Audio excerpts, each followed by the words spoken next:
Le chapitre 1er des Éphésiens nous parle de l'ascension de Christ, au-dessus de toute domination et autorité. Éphésiens 2 nous enseigne que nous sommes assis avec Christ dans les lieux célestes. De même que Christ est au-dessus de toute domination et de toute autorité. Telle est notre position en lui. Le chapitre 6 nous décrit ce que nous faisons dans les lieux célestes.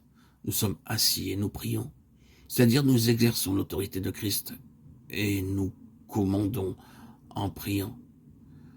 La prière ordinaire s'effectue de la terre vers le ciel, mais la prière d'autorité s'exerce depuis les lieux célestes vers la terre.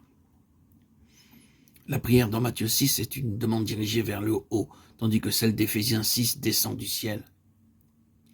C'est la prière dite d'autorité. Nous sommes donc assis dans les lieux célestes pour exprimer la prière de commandement. Amen en hébreu signifie ainsi soit-il, ou il en est ainsi. C'est donc un ordre. Au début de tout combat, Satan essaie de nous déloger de notre position céleste et victorieuse. La guerre est une suite de batailles en vue d'une position. C'est pourquoi la victoire nous est possible en occupant une bonne position. Seule notre position assise avec Christ dans les lieux célestes nous donne l'expérience de la prière d'autorité. Dans Marc 11, 24, le groupe de mots « c'est pourquoi » relie le verset 23 au sujet de la prière. Il n'est pas dit que la prière du verset 23 s'adresse à Dieu, non.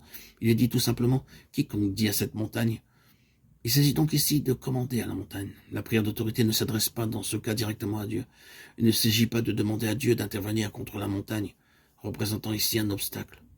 Seule une foi parfaite nous permet de nous adresser avec autorité à cette montagne. Or, la loi parfaite procède d'une parfaite connaissance de la volonté de Dieu. Ainsi, nous ordonnons ce que Dieu a déjà commandé, ce qu'il a déterminé, nous le décidons. Une telle foi n'est possible que par la connaissance de la volonté de Dieu. Seul l'Éternel Dieu est assis sur le trône. L'ennemi est obligé de se plier à l'autorité du trône. La prière d'autorité établit un lien avec Dieu. Les vainqueurs sont ceux qui gouvernent les situations. Ils savent comment prier, comment exercer l'autorité du trône de Dieu. L'autorité qui gouverne l'univers. Nous pouvons nous tourner vers le trône et user de son autorité pour amener un frère vers nous. Pour que les vainqueurs exercent l'autorité sur l'Église, le monde et même sur les puissances de l'air, ils doivent être rattachés à l'autorité du trône. Il y a environ 10 ans, quelques frères en Angleterre usèrent de cette autorité du trône pour contrôler les événements politiques. C'est déjà régné sur les nations. La nature de la guerre spirituelle est à la fois offensive et défensive. Le contrôle ne s'exerce pas seulement envers les nations, mais aussi envers l'enfer et ses principautés, autorité, puissance et domination.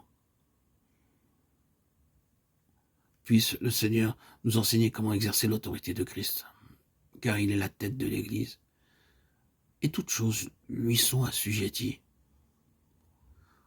En exerçant l'autorité de Dieu, nous pouvons également tout placer sous nos pieds.